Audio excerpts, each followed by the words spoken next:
mentioned like every possible show under the sun. I mentioned Miss Scarlet and the Duke, I guess not really, and the Duke. I mentioned High Potential, Traders, the Olympics, Unrivaled, everything. We've got period dramas in the notes. We've got everything. And the one thing we haven't mentioned is Stranger Things. And that's probably because everybody has said enough about Stranger Things. Just kidding. I could go on for hours. And we are live here to chat about all the TV that we've been watching really over kind of the holiday break. We were just talking about it, and it's like, well, it's been probably about like 2 months or so since we went live. Holidays happened, all sorts of stuff happened, Stranger Things happened. I did find myself in theaters watching the finale. Fantastic. Not the finale necessarily. The finale was like good-ish, but the experience was fantastic. But we're not going to talk about Stranger Things today. We've got a litany of other things to talk about, and I am so happy to be joined by Kate and Carey. Kate and Carey, it has been 47 years. Tell me, how have you been? What's going on? How's life been? And do you bring me any news? I've been good, super busy, but super good. And I do bring like a long laundry list of news. So let me look at the other monitor so I can. Okay, Ooh, so in we a love a speed double run, feature. yeah, in a speed run, we've got Agatha Christie's Seven Dials coming to Netflix. We have Young Sherlock coming to Amazon Prime. The Forsyth Saga coming to PBS, Masterpiece, wherever you consume your British media. Uh, House of Guinness, that's already been on Netflix, but I have yet to watch it, and it is another period drama. The Revolutionaries, which is also coming to Prime. King and Conqueror on Prime, and drumroll please, Bridgerton season 4, part 1 and 2. And that's the only dates I have written down. So part 1 comes out January 29th, and the second part comes out February 26th. I am beside myself, so excited for Bridgerton, which is not to be confused with me expressing the expectation that the season will be good. I'm simply excited for it to be Bridgerton season. It's an air, it's a Yes. holiday, it's, a notable cultural experience, but by all means, I do not have high expectations of this season. No. I want it to be good. Mhm. I Yep. want it to restore my faith, but Mhm. every season they have been able to niggle in something that like just really ruins everything Yeah. else. Everything else that's fun. So Yeah. the enjoyment for me truly is the season, the reason for the season Yeah. of getting to watch it and go, it was almost okay. And then Yeah. you guys did that, which Yeah. was a choice. There was like and good scene. Uh, awesome. I'll just be sitting over here by myself, pollen forever, pollen forever, pollen forever. I'm glad, Um, I'm happy when somebody loves it. You know what I mean? Like, I'm Yeah. not gonna yuck somebody's yum, with the like minor exception of like, if you're like too hardcore about show Kate and Anthony, not book Kate and Anthony. Kate and Anthony, totally. Kate, that's your favorite. Love that. 10 out of 10. Hmm. Great. But if you're too hardcore in favor of show Kate and Anthony, I'm looking at you sideways. Other than that, I'm not gonna yuck anybody's yum. Yeah. you know me, I'm just looking for fun. Carrie, how's your new year I been? How have you been? And do you bring us any news? The new year has been pretty much like the old year, except the calendar flip.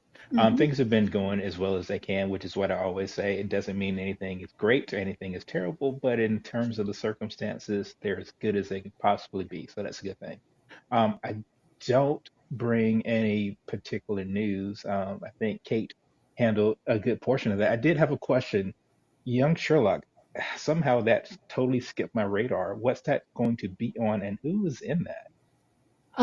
It's Amazon, and I don't have like a list of the actors, but I do like there's like a oh he's if you guys remember the movie After, never The fan watched it, but fiction like that movie, was like the Harry Styles yes, fan. Okay, yes. yes. So the main guy that plays Sherlock is the main actor from that. Okay. That I know that's super helpful for you, Carrie. Um, but that's the only one that's really coming to mind. Although I do remember, like, I want to say Colin Firth is in it, Okay. and even like there's a few other like more like larger list names in it, but that's the main character. It's gonna be on Prime, and it looks kind of more like it's a youthful, action-packed. Like before he and Moriarty become enemies, kind of college age Ooh. like shenanigans. So So Smallville, Sherlock in Smallville. I can dig it. I kinda. They're gonna make it like a lovers to enemies ship. Like they won't explicitly make them lovers, but I feel like it's gonna have the vibe of like a lovers to enemies ship. That that or honestly, there was like a brothers, like a very Mhm. brotherly vibe in the trailer, at least the Mhm. part I saw. So we'll see. Yeah, could see that. All right, here is a very, very tiny, terrible piece of news Okay. because I don't have all the information on it. I know that James Gunn has tabbed a writer for the Brave and the Bold, which is going to be his Batman movie. It's going to Mhm. sort of be like Batman and the Damian Wayne version of Robin. So Mhm. he's tabbed a writer for that, and I Mhm. cannot remember her name at the moment, but she is familiar to folks in the DC extended universe. Mhm. So once you stop watching this, go Google that, and her name will pop up and all that good stuff. But he has tapped someone to write it. Mhm. What I absolutely appreciate about the way he's doing the DCU is he's not doing anything until it's ready. When they have a script, when they start shooting, all those things, rather than saying, "Hey, 5 years from now we're going to have this," and then people get disappointed because it doesn't happen. So I appreciate the deliberate rollout that he has for the DCU, and so that is the tiny bit of news that I bring. Okay. Nice.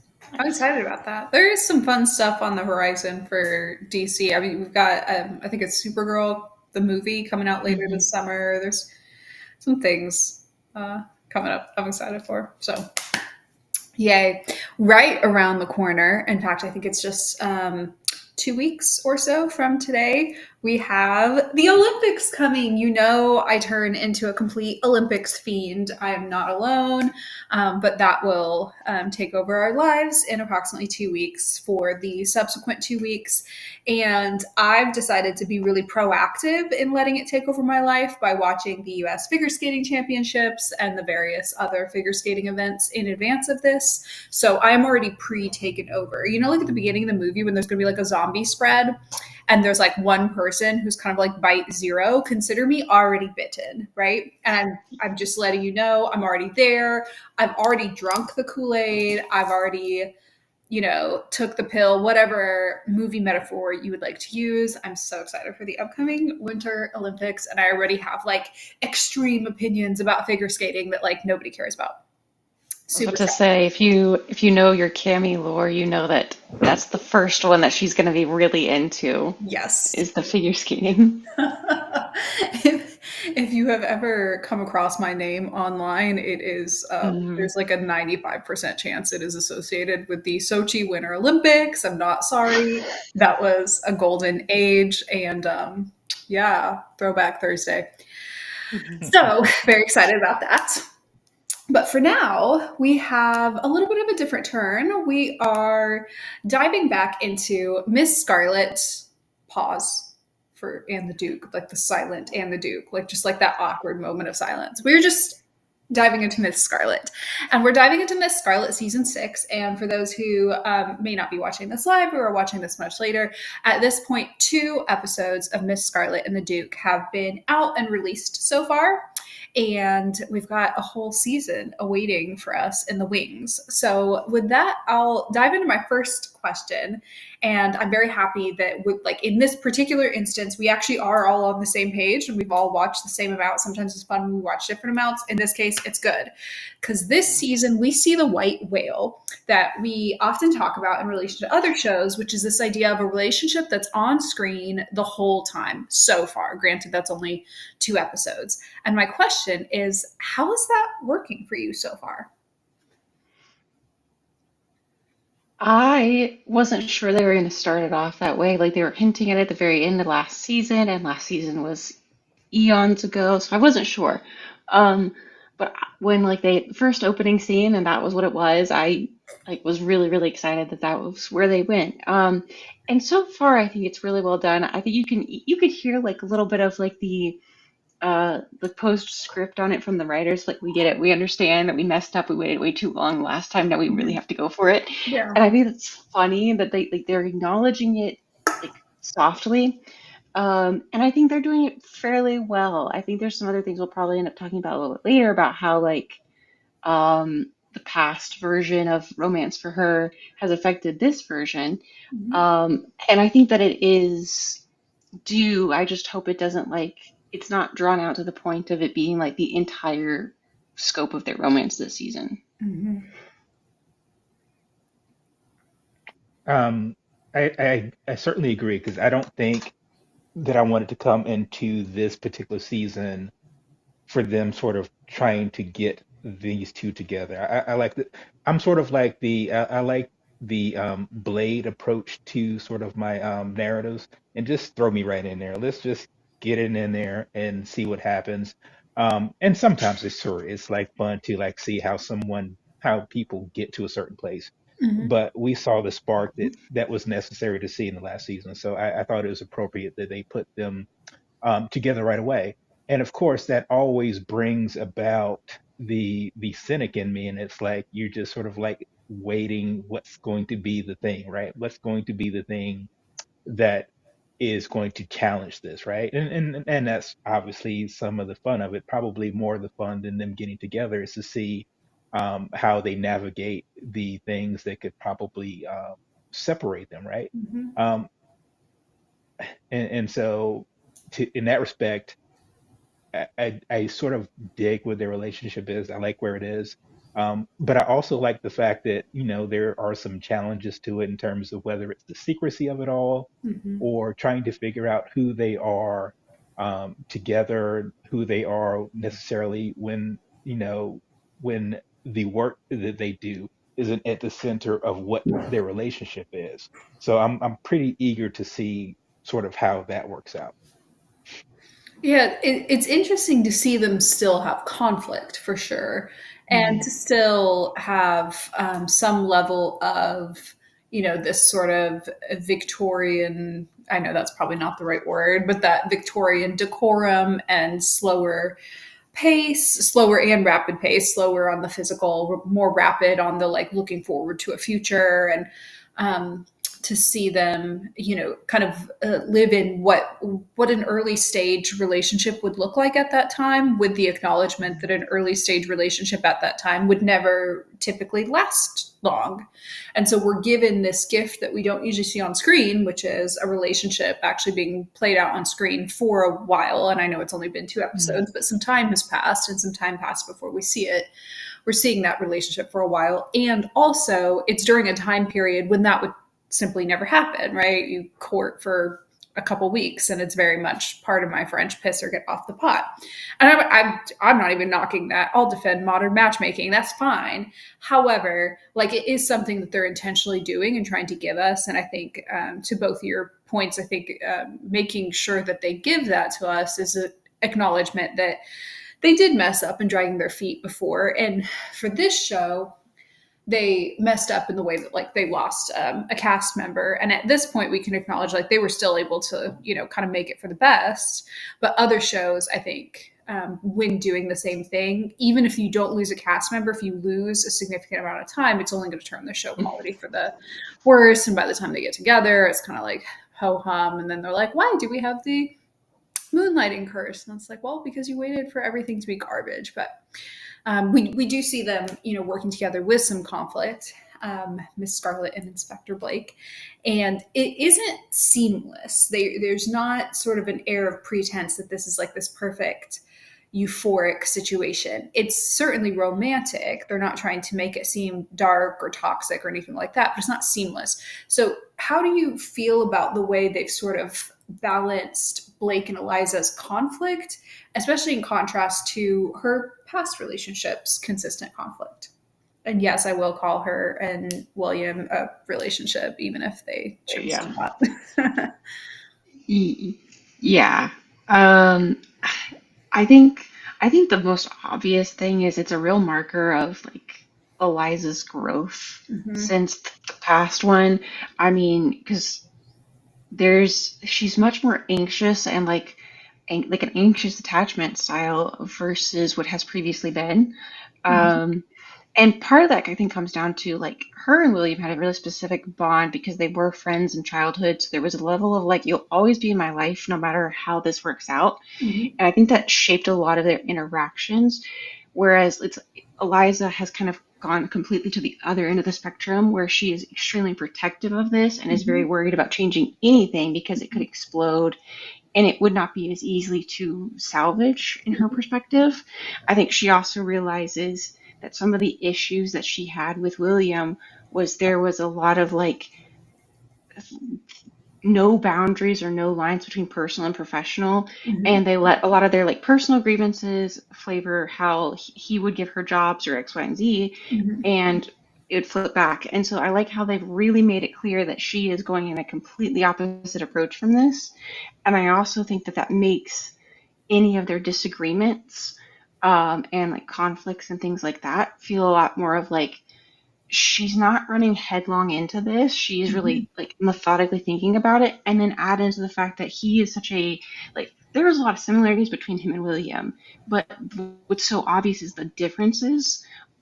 Like he is far more like steady and consistent, and like he does get angry. He's not without anger, but he's like he recognizes that escalating it is just going to cause problems. So there's a certain level of like where William and her could like pushing the bar up and up and up of tension and toxicity and like it was almost competitive how bad they could be to each other. Her and Alexander are always trying to like give the benefit of the doubt and like Mm-hmm. trying to make this work and are willing to accept mistakes and accept flaws a lot Mm-hmm. easier and without personal grievance.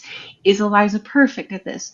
No, we still saw her steal stuff off the desk. We still see her like do her little thing and like him kind of roll his eyes and go, "Oh, of course Eliza would do this." But they're like especially within the interpersonal connection and relationship part of it, it's so much better. Mm-hmm. I actually thought they were going to have a blow up, like a more for I real blow was up when I was really worried about that. I genuinely thought, I was like, that could be a basis for a breakup or like a pretty, kind of significant Hmm. harsh fight. And the fact that it just blew over, I was like, oh, okay. Hmm. I don't think I And would I have taken that Well, so I lightly. well, I think. I Oh, go ahead. I was just gonna say I think the reason it handled so well is because like the first time they got to interact after he realizes she takes it is a moment where she's like, I've solved it with the help of the inspector. I am not stealing his thunder. I am Mhm. not embarrassing him in front of his colleagues or his employees. Like I am I am showcasing how well we work together professionally Mhm. and both ensuring that we get to work together in the future, but also like not making his life more difficult, which she Mhm. had done several times to William in the past. And I Mhm. think that's that contrast, like that small detail of like he might have gotten mad if she had made it harder for him, but because in doing so, she's like, I'm gonna make this easier because I know I messed up. They were able to kind of go and like vouch for each other and kind of stand up for each other in the later interviews with the Lord and Lady. Mhm. Yeah, that makes sense. Yeah, yeah. And all I was going to say is I think they both benefit from sort of being in sort of a relationship maturity that both of them have had on their own, right? I mean, um, the dude now has, I mean, unfortunately, I mean, was married at one time and so has been through that sort of relationship, Mhm. and has some relationship maturity. And Eliza, unfortunately, has going through her relationship ups and downs and trials and that sort of thing. And they're both have a maturity level and I think an experience that helps them in their personal relationship because the professional one is clearly defined and delineated. So I'm not going to say that that's not going to be a problem, but the fact of the matter is their interpersonal romantic relationship is probably going to be the thing that sort of swings them up and down. And the fact of the matter is that they're both in better positions and in better situations than they've ever been to sort of deal with those ups and downs. Because I too, I sort of go into a relationship on a television show or a movie.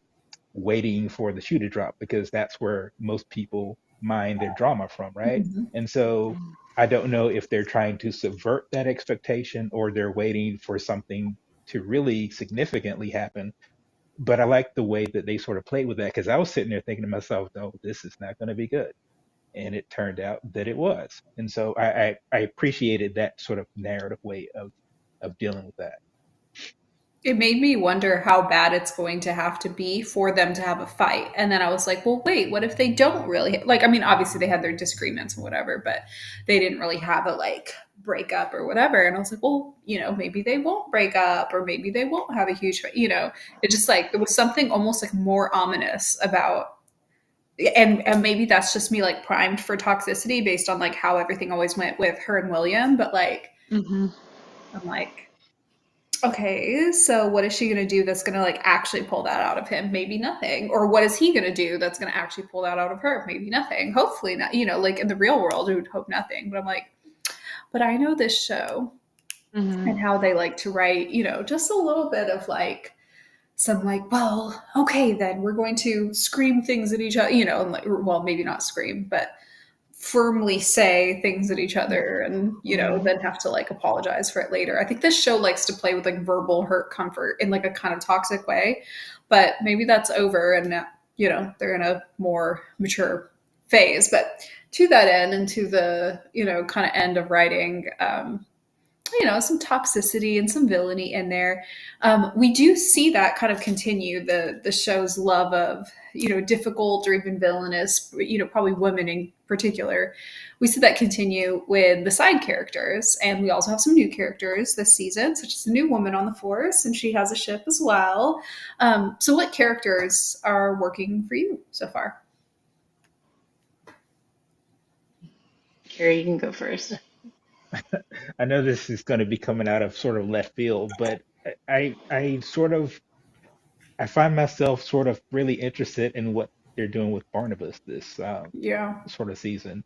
Um, awkward and one. just to see him sort of take on the Mr. Mom sort of character for like a little Mhm. bit and then exploring this writing. So it's anytime we get an opportunity to see what he's doing with his life, because then that also means that we get to see what Ivy is doing. And so in terms of sort of side or secondary characters, those are the two, and Barnabas probably more than anything else. I really like seeing what they're doing with him, and quite Mhm. frankly, and I know this is going to sound outrageous, I'm waiting to read or at least hear about what he's written in his memoir so far, because I got to imagine it's going to be tedious, and there's so much room for fun there. Mhm. I cannot believe I had never mentioned or made this comment or connection, and I'm honestly a little ashamed.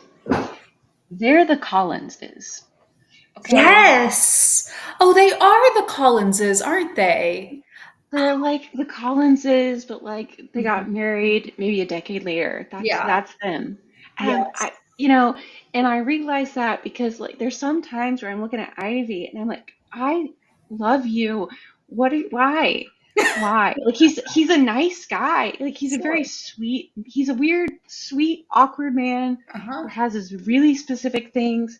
Um, but like I was just confused by it, and then I realized that like for as much as she's a pragmatic woman, she Mhm. does want some amount of connection, and he is a good person. He's just a little strange, and Mhm. it clicked, and I was like, oh, that's why it works so well. Okay. But It's, yeah, I guess, slightly healthier one because he actually does like her, not just yes. the idea of her. Yes, you were, yeah, but it was enough of like a similarity that made something click Yes. in my head, and I was like, oh, that's what it is. Hmm. But yeah, you're right. It's like Barnabas is actually like one of the biggest side stories this season, which is funny. Seeing him kind of push back against like his job that he's had is Hmm. really funny. And seeing how that affects Ivy. Ivy's had some interesting stories this season with just like how upset she got at Eliza for not revealing. That was a little surprising to me that Ivy would be so upset, but I'm glad it resolved really quickly. The Hmm. characters, like the side characters that have really got me interested is George and Isabel. Hmm. I'm really excited to see where that goes. I Yeah. hope they actually kind of follow through with that. I was a little sad to see that Oliver is not here anymore, Detective Fitzroy. But I do think George does a good job of like filling in, being the little bit more like the younger, less self-assured detective in Hmm. the wings, and it's nice for him to kind of have his own story already. And they were already able to give him pretty like a lot of detail and a lot of Hmm. interest of like what's his deal Hmm. outside of it. Hmm.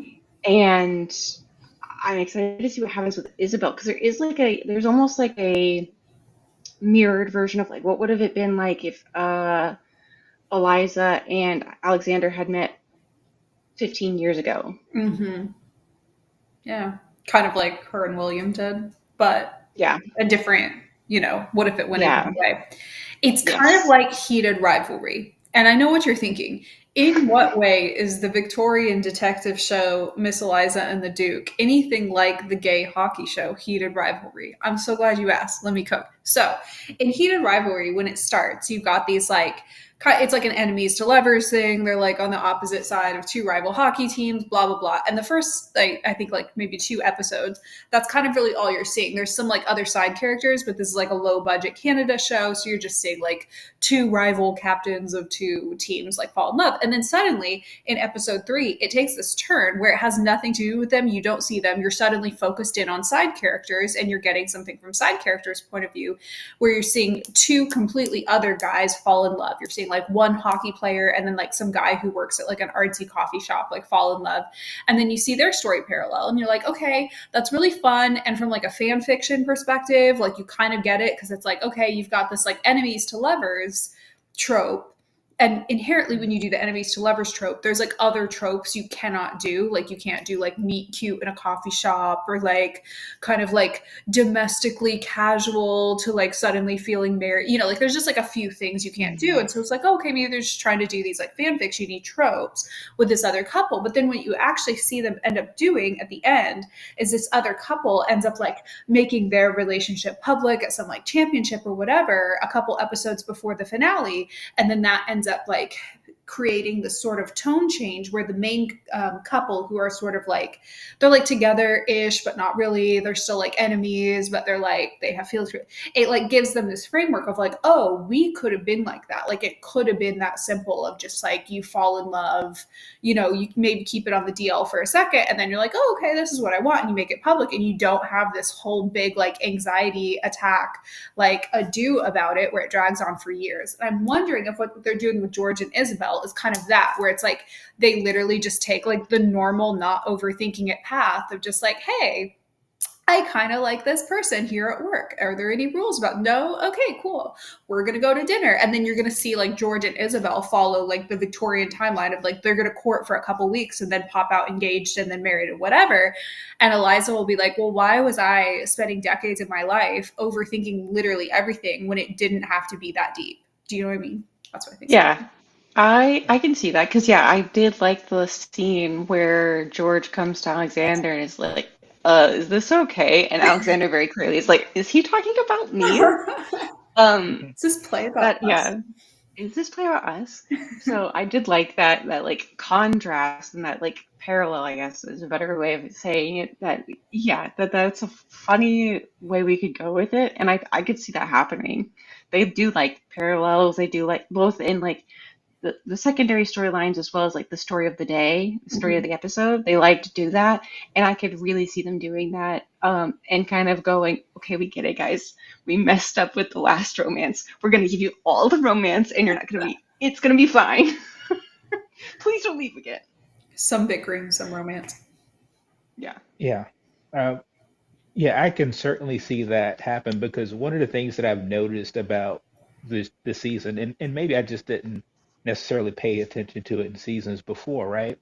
Is we as the viewer, we sort of at this point sort of know and understand what the norms of the time period are, right? Mhm. But what we don't have this season is the sort of character that would embody that, right? So we Mhm. don't see Alexander's boss or his boss's boss or the people that when this relationship becomes public, we don't know who the people are who are going to say, no, this can't Mhm. happen, you're ruined. And so since we don't see that character, it sort of feels like, well, to your point, it's like, why are we hiding any of this? Mhm. Because the people that know them, I mean, Eliza's been established well enough to know that Mhm. people in that community aren't going to say, oh, well, she's only gotten these things or she's only able to do these things because of this relationship. She's well established, she's beyond that. And so, yeah, without having that character that sort of embodies what we would think would be the evil that Mhm. would come down upon them once their relationship is exposed, since we don't have that, to your point, it's like, we just need someone to break that seal so people can say, hey, what it's okay, it's fine. Yeah. I, Yeah. I, I'm looking forward to kind of seeing what direction they take it. My heated rivalry take would be sort of my answer to the question of where do I want it to go, just sort of this awakening of like why did I make it so complicated, which would also be kind of to both y'all's points an acknowledgement of the writers also feeling, well, why did maybe did we overcomplicate this and drag this out just a smidge Hmm. more when we could have had other kind of stories after them getting together. So then that opens the question of where do you all want it to go this season? Hmm. I would like. I'm not opposed to like them having at least at one point like some amount of almost blowing up, but I don't necessarily want it. I definitely don't want it to be like William and her level Mm-hmm. problems. And I do want it to end, at least end on a like positive note where they are in a relationship. I don't necessarily need them to be like engaged or anything Mm-hmm. by the end of this season because they are already kind of breaking like if we're going super specific on like the Victorian conventions, they're already breaking those conventions. But I would say like if this went on for seasons and seasons of them not getting together, that would be weird. Um, I can just see them like waiting a little bit longer, which would be fine. I'd also be happy if that's not what they did and they got engaged like next week, so that's fine. Um, Probably not actually that. I don't actually want that, but yeah, I think playing more with like the parallels of the other characters' dynamics, they've really basically got they didn't do too much with George and Isabel in episode two, but they basically got three couples that they can really do a lot Mm-hmm. with Ivy and Barnabas, Mm-hmm. kind of playing off like a very different tone and Mm-hmm. showing like a completely opposite version of them. So I think that could be really interesting of just like you said, like it was so easy, why did we make it difficult? Mm-hmm. Along with I can definitely see where they could bring in a lot more like there was mention of a superintendent, there was mention of a few other characters that could come in and make problems, and I do see that as like potential. I was a little surprised. I'd be surprised if they go that route and hadn't done it in the episodes where they were worried about hiding stuff, but maybe that's the shoe they're going to drop is like once they start to finally feel comfortable and like start telling people is when the shoe's going to drop of like the super showing up or something like that. Mm-hmm. We'll see. But I do just kind of want them to not like immediately throw this good energy away, not like immediately abandon ship. I want them to like really fight for this one to work. Mm-hmm. I agree. I've got a comment and a thought and probably a Mhm. question, and I don't know which one I want to do first, right? Okay. So let me ask the question first because you guys are more intimately familiar with this show than I am. So do we know, and I may have forgotten, but do we know that like marriage is something that Eliza like wants, like Question. that's like something she would seek? Is that I don't know the answer to that. Uh, I have a vague recollection that she's kind of expressed it, especially like early season one, that she wasn't inherently opposed to it. It was more of like when it most recently had been discussed was that like trying to arrange marriage, and she was just like not interested in him rather than the concept at large. And then I think most of the time after that, it's really just been her and William, and it's been just so like messy for it to Mm-hmm. really get discussed. It is a good question, but I don't know exactly like when I could point to that would be a definitive answer. Yeah, I have the Because same answer. I don't think that we've ever firmly heard her say she wants marriage and she wants children, but we certainly haven't heard her say she doesn't want it either. And I think Hmm. that she's talked a couple times with Ivy where she's essentially said something to the effect of, I'm not opposed. And the fact that we see her Yeah. somewhat, not often and not actively, but we see her willingly date sometimes Hmm. leads me to believe Yeah. she wants a relationship of some I kind. Yeah, and they have done it a few times with Alexander's daughter, Hmm. where like have her kind of step in and have like a maternal role there. They're probably not doing it that often because it's probably expensive to have the child actor Right. there for no apparent reason. So they're doing it sparingly, but I can definitely see where they're like pointing to that. Hmm. But they haven't said anything definitive. Hmm.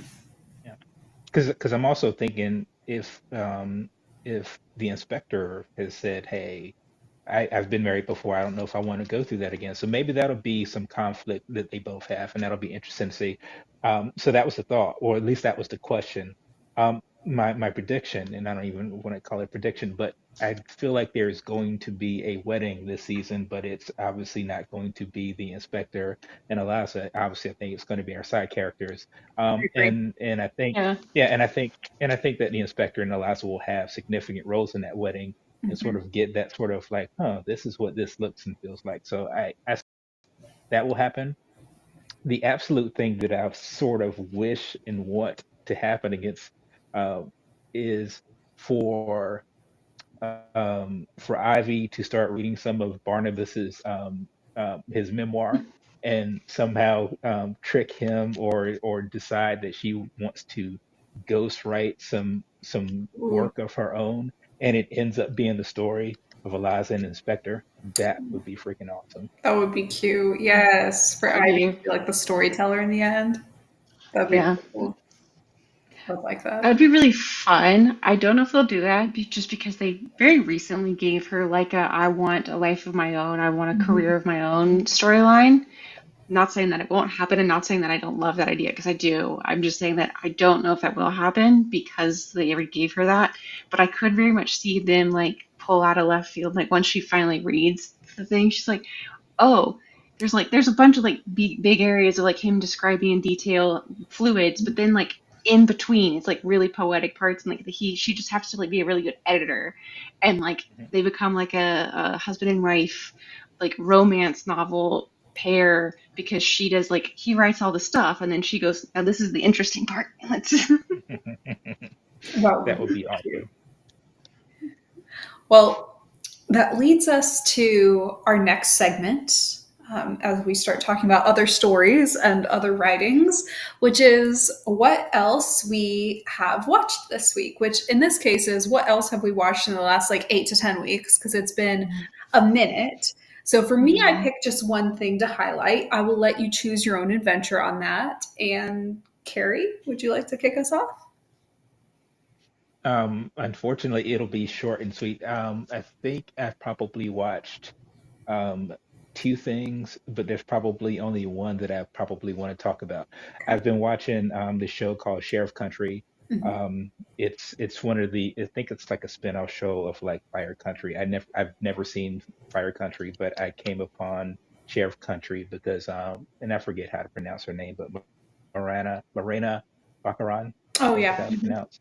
She yes, she plays the sheriff in the show, sort of the prototypical sheriff in a small town kind of situation where, strangely enough, there's always sorts of murders and things that happen on a weekly and daily basis. It's always funny how those things happen in a small Mhm. town. But I've been watching Mhm. that. Um, but probably the thing that I want to talk about that I've watched more than anything else is High Potential. Um, show is freaking awesome. So good. I'm a sucker for like a mystery show or a show in a lot of ways it's sort of like a police procedural as well, but there's always that sort of like savant investigator who has a bunch of personality quirks, and when you see those quirks, you realize why they have sort of issues and problems in their sort of normal everyday life, but the things that make them great, the things that make them a great detective, the things that make them see the world in a way that helps them solve crimes, is also the things that makes their lives messy. Um, and is it Caitlin Olsen who's the star Yeah. of that Hmm. show? Yeah. She's awesome. She's fantastic. I'm sort of up to date on the show. If you don't know anything, I've taken a break from trying to um, sort of binge or procedurally watch a show. Hmm. Now I just sort of drop in and see if I can piece together the narrative or the Hmm. plot points based upon context, and that's sort of what I've been doing. But I am fairly up to date on the show. It's awesome. It's fun. It's energetic, and it's nice to know that it's also a hit because usually I'll find a show that I like, and all of a sudden, oh no, it gets canceled. I've got really good feelings about this show and its potential and its longevity. Um, and it does just enough where it's not so procedural or so grating that you sort of can see what's happening or see what's coming sort of from at a distance. But it has the sort of guardrails and structures that are in place that sort of make for television as you would expect to see it. But the characters are just so much fun. Um, the only the sort of the thing that sort of concerns me just a tad about the show is normally when you see these quote unquote detective consultants that come in and help a police department, you're always going to have the trope of the person who sees them as an outsider and they don't follow all the rules, and there's always going to be that sort of conflict, in which should obviously happen. Um, but the thing that sort of surprises me more than anything else is just how welcoming the team of, Hmm. the team that she helps, how welcoming they have been, almost to the point where it makes them feel like they are not necessary. I think that could be a tad dangerous, but it's still fun to watch the show and see what it does. But I think it could get to a point where someone says, well, good Lord, these quote unquote trained detectives here because there are a whole lot of detecting. I think that's sort of the only sort of landmine is find yourself to be a quote unquote fan of police procedurals. It's just fun. It's just quirky. It's like Monk in high heels and steroids. It's just fun. It is. Caitlin Olsen has mastered that very specific craft of like that really funny, like comedian character who will get like deadly serious for a second and you can't look away. She's got that like really, like she'll be really funny, really, and then there'll just be that like cutthroat seriousness where you're like, oh, dang. Also, if you've got an eagle eye for ships like I do, there's a new ship coming. Captain Selena Soto and Arthur. And you can't convince me I'm wrong. Now, I know I've called ships incorrectly before. This is not one of those times. I'm telling you that boxing scene did not come out of nowhere. That is a new ship. I have paid my dues and I will see my return by the end of this season. I guarantee you. I guarantee you. So so so hold on. I am terrible with names. So tell me which one is Arthur again. Is that the lead detective dude? No, that's the guy that is trying to track down what's her name, the main character's husband. It's the guy who's Okay. trying Oh, to that track dude. Okay. the guy. Okay. Okay. Captain goes Oh, in yeah, yeah. the boxing ring and then she gives him her number and it's all very like above board and professional. There's chemistry there. I see it. It's intentional. They're going to capitalize on that ship and I don't care what anybody says. Okay. Okay. Yeah. I can see it. Because I don't believe you bring in that caliber of an actor to sort of keep them on the periphery. So I could certainly see that. Hmm. There's a reason they've had a bunch of like one-on-one phone discussions, a bunch of like, and they play really well together. And I'm like, interesting. I will see that happen. Check yes. Kate, you want to go next? Sure.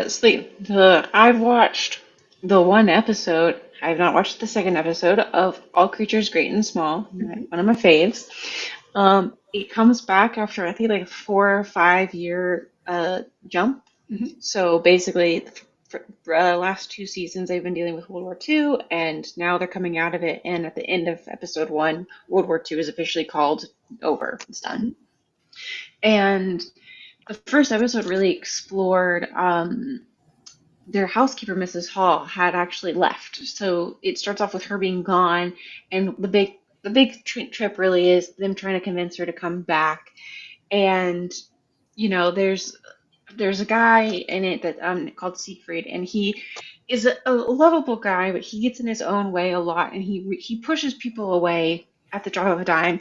So she returns, and he's all happy to see her, but once he gets a whiff of like the other guys have gone to convince her to come back and are like begging her, like, we need your help. It's a pigsty. Like he is an abysmal human being without your help. Um, he becomes really offended and actually takes it out on her instead of the guys. And it is a kind of an interesting show of like how she has kind of um, made a life outside of what the house really was, and now is coming back into it. And it's an interesting kind of like slow reintroduction back into the house after the 4 years. A lot of things are different. The main character and his wife live in a different place at this point. Like they work at the same place, but they now have their own house, and it is a difference of that. We're also getting to see the younger brother uh, come back, and he's a little more serious, and you can tell he was in the war, and now you can tell he's seen some things, and so we will definitely probably see a lot more of like him dealing with that in the rest of the season. And I'm really excited to see that. Now they have 2 kids running around this veterinary house, and it's still like very charming, very wholesome. So there's nothing too bad happening, but there is like the World War II trauma that they're going to be processing and reintegrating Mrs. Hall back into the story, and I'm really excited about it. I didn't get a whole lot of Helen, which is James's wife, the main character's wife. Last season, there wasn't a ton of her, which is really sad because she's one of my favorites. So fingers crossed that she's in it a lot more this season. Um, but that's about it. It's really good, and I'm really happy that it's back. I've had that on my to watch list for a while, and every time you mention it, it just sounds so like charming and romantic and engaging, and there's mysteries. Mm-hmm. I want to dive in, but I somehow mainline 36 episodes of Love Island instead, which just Yeah. reflects poor choices on my part. And in fact, the show that I will reference contains multiple Love Island characters in it, and that is Traders US. Now, I recommend a lot of crap, but this is actually good, and every single one of you would enjoy this. And also, Kate and Carey, both of you too, as well. If you've not watched it, which I assume you have not watched, or have you watched Traders? Remind me. No. I have not, but I heard something recently, like sort of through osmosis, that I'm interested to hear if you pick up on or talk about. Oh, it's fabulous. Okay, so I'm on the latest season of The Traders, but I'm actually not current on the latest season of The Traders. I have watched the previous seasons, of course, but I'm only 3 episodes into this season, and I think 6 episodes might be out at this point. So I'm not entirely current, but this season's cast, and if what I'm about to say is outdated, I apologize again, only 3 episodes. This season's cast is fantastic, and it's got all kinds of little niches that I would enjoy. It's got a comedian who's doing a really good serious role on the show. So I like that dichotomy. It's obviously always got its like mix of like various women of Real Housewives, which I don't watch a single one of the Real Housewives shows. However, women from the Real Housewives are excellent on this show in the same way that the Golden Bachelor and Golden Bachelorette is fantastic. These are people who like have real personalities and life stories, and you can actually listen to them for more than 10 minutes without your brain going dead. And it has 2 folks from Love Island. One of them is this lady. I think she was a contestant quite a while ago, but now she's kind of like the host of the after show or something like that. And one was a guy who was not quite a villain, but like villain adjacent almost a couple seasons ago. I did not personally care for him on his season. However, the girl that he was with off and on his season was one of my favorites. And we talk a lot about difficult women on this show, and she was, and I say this with love, like she was one of my favorites. She is a difficult woman. She is big personality, she's funny, she's dramatic, hand above the level of the eye type of person. And he seemed to quite like that. He seemed to like a woman who has a little bit of edge and attitude and difficult and whatever. And that is playing so well on this show, in which, spoilers, I mean, it's only spoilers for like the first 20 minutes of the first episode. The traitor, so this is basically a version of like werewolf or mafia or, all of those, find who the mole is type things. It's a version of that show. The traitors group this season contains Lisa Renna, who is one of the most notable cutthroat kind of, I say this with love, bitchy housewives like to ever exist.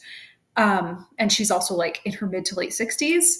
And that traders group also includes Rob, this like, I don't know how young he is, but like some young guy from Love Island who seems to like play well with bitchy women. And so when you take this together and then you take like the romance obviously out of it, because like this is not a romance show, this is a team up show, and you see how it, unfortunately, this is television gold. These two are and there's other traders as well, and they're all great, blah, blah, blah, Hakuna Matata. These two are the most iconic trader pairing of all time. There is this scene with like him teaching her how to play chess, but they're actually like covertly talking about the game. Iconic. I personally have no stakes in either of these two human beings, and I would wager a guess I probably don't really like either of them as human beings. This is golden television. Cannot recommend it highly enough. Mama Swift was gone too soon, or Mama Kelsey, whichever you would like to consider her, gone too soon.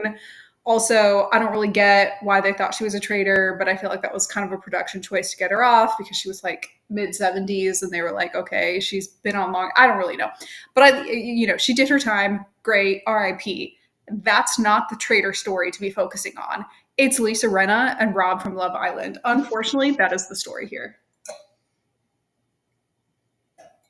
So so two questions I have, right? Do you if I'm ignorant on these things, right? So is the show scripted to any degree, or do they give people sort of parameter circumstances and that sort of thing? It's a it's a And it's a game show with like game parameters, but it's not scripted. because the only reason I asked is because when you were talking about that scene when they were playing chess, I'm just wondering, was that something that was that their natural conversation, or do you feel like that might have been scripted to any degree? That was their net. They had to do a killing in plain sight, which meant so they're in this like old Irish castle, and everybody involved in this game lives there for I think it's about 3 weeks, and the game takes place over the course of 3 weeks. So they live there, they do the game during the day. You might get eliminated and not stay the entire whatever it is, 3 weeks or whatever, but if you continue to live, you'll continue to live in this like old Irish castle. So there's all the like accoutrements of an old Irish castle. So there's like secret closets and turrets and gargoyles and elaborate chess games in the corner and archaic couches and chase lounges and all of that lying about. So people will go and they'll have their little conversations. And in this particular instance, the traders had to like find this secret picture frame, get cards from behind it, from those cards, choose who they were going to murder, take that card, sneak into the breakfast room, burn that card in the fire. So there's like all these different things where they had to have distractions to get people in and out of certain rooms. But then at some point, the traders had to be able to confer with each other on who from those cards they needed to kill because it's a collaborative decision. So that conference where they're just sort of like sitting there having that discussion where they're discussing like which players they're going to kill is happening in the presence of the players that they are talking about in some cases. Mm. And the other question, just to be clear, is this the show that has Michael Rappaport on it? Oh, yes. Oh my God. Unfortunately, yes. Okay.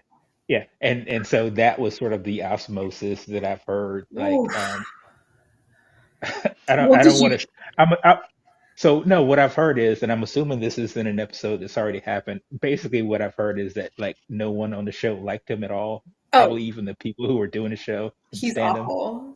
I And do not know how this person was employed unless this is a bit he's doing. Like he couldn't be kind of like hamming it up. But yeah.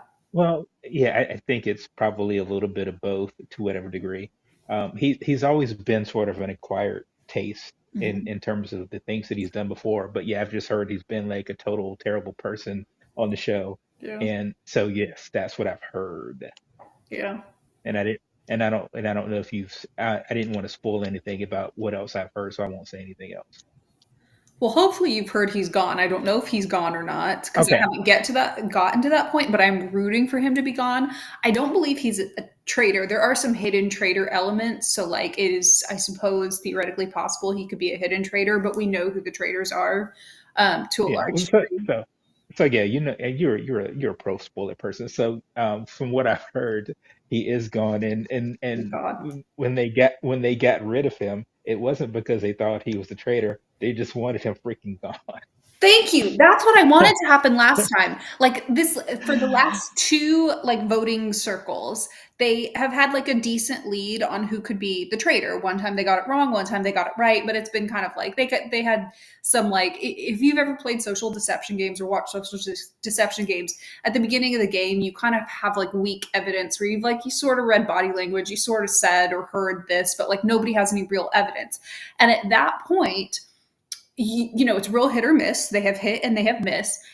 At that point, you get rid of the bad faithfuls, the people who are on your team. They're on the good team. They're with you, but they are going to do a bad job. So you're better off winning without them. That's where you need to get rid of them. And that's where they needed to get rid of I don't know how, at his big age, which I don't know how old he is, but he is a proper adult. I don't know, part of my French, this is going to get flagged. I don't know how nobody has ever looked him in the eyes and told him to ever once in his entire life. He talks like nobody has ever done that once. I don't understand it. I'm pretty sure someone has told him that, and he probably just doesn't care. If you have a moment when you're done, just Google him eating. You will have a great you'll have great fun doing and checking that out. That's all I'll say. You talking about this show though, Cammy, I've seen you play a social deception game many a time. And so now I would love to see you like play like a long-term social deception game.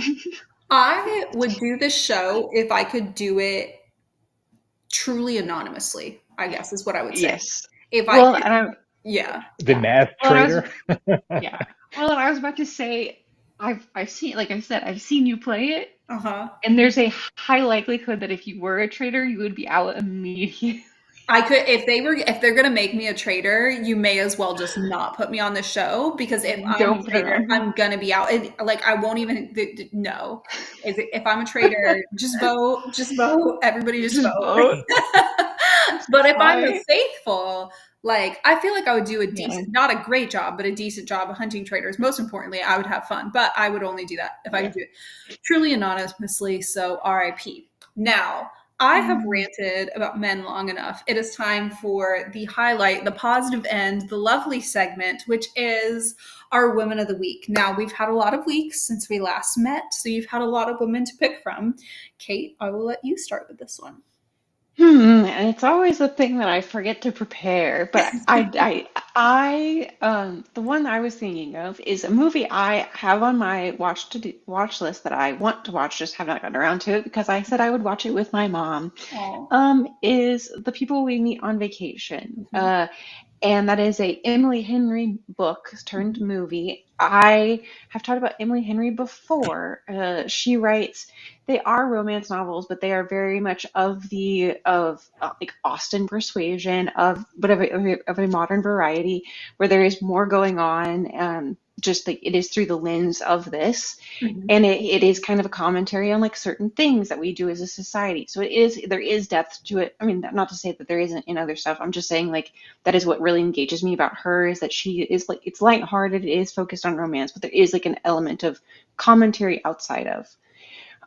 So her and the two main actors for the movie have been doing their press tour. Emily Bader is the main actress. I've Mhm. talked about Emily Bader before. I loved her in my Lady Jane, and now Mhm. she is back as Poppy, and so it's great to see her all over the place. And I'm happy that she is getting some flowers and getting some more recognition, and we'll probably be getting some more parts out of this kind of media attention, because I think she's great, and I think she would do great in a lot of other fantasy, like period dramas, and in rom-coms especially, because we've talked a lot about it before, about how like sometimes they cast people in period dramas or in romance or fantasy shows that look too modern. Like there's something Yeah. about them that looks like you've seen an iPhone.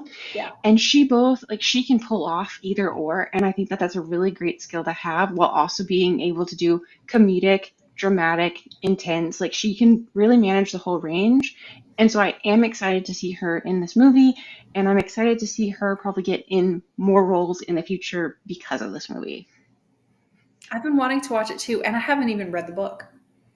Yeah, I will say it is like my least favorite of the Emily Henrys that I've read. Mhm. It's like the Mansfield Park Yeah. of Austen. Okay. Yeah. They're friends to lovers, and sometimes that's fun. This one was just kind of, it's fine. Wow. But it's still good, and it was still fun to read. It just was not like my top tier favorite. I want to see this adapted. Yeah. Carey, what about you? No, first thing I want to say is if you see me looking down, it's because I'm taking notes. What I've You realized see is me looking sometimes down, it was because I was remotely starting my oven just now. no, because sometimes someone will say something and I'll 15 minutes later wish I had written it down. So now I'm taking notes. All right. So my woman of the week is Kathleen Kennedy.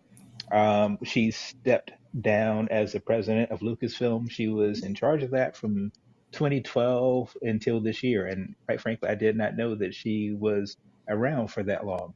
And if you know anything about Lucasfilm, if you know anything about Kathleen Kennedy, she has taken some slings, she has taken some arrows.